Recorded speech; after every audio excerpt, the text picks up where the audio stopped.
And it is the coming months and the coming years right now that will be crucial in what the future will look like. It is what we decide now that will define the rest of humanity's future.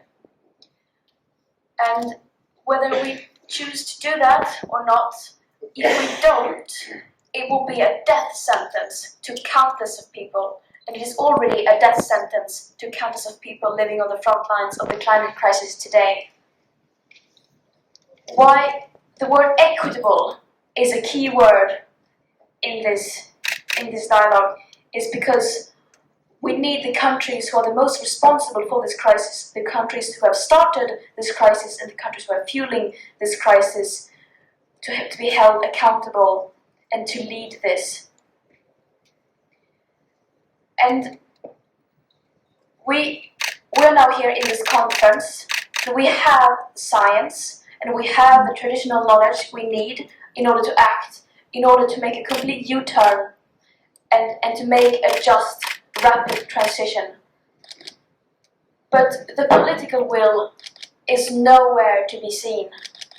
The people in power are spending their time looking for false solutions and finding and creating loopholes which maintains business as usual and keeps them in the position of power.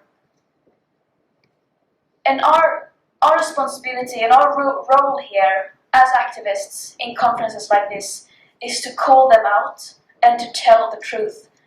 And the truth now is that these processes are failing.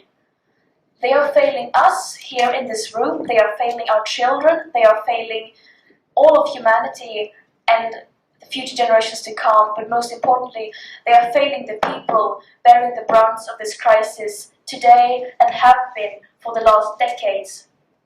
And this is nothing new. This has been said for countless decades by the people experiencing the consequences of this crisis, by the experts and the scientists. They have been warning us, but their warnings have been drowned in greenwashing and lies from people in power. We're still rushing towards the cliff, and we are at the verge of potential tipping points that once we pass them, there might be no going back, and we might trigger feedback loops beyond human control that may risk our civilization as we know it, and throw countless of people, billions of people, under the bus. This is a matter of life and death. We cannot forget that. While we sit here, the climate crisis is playing out in real time, all over the world. And we will stay here and we will continue to raise our voices and to continue to call out the lies of the people in power, and we are not planning on going anywhere. Thank you.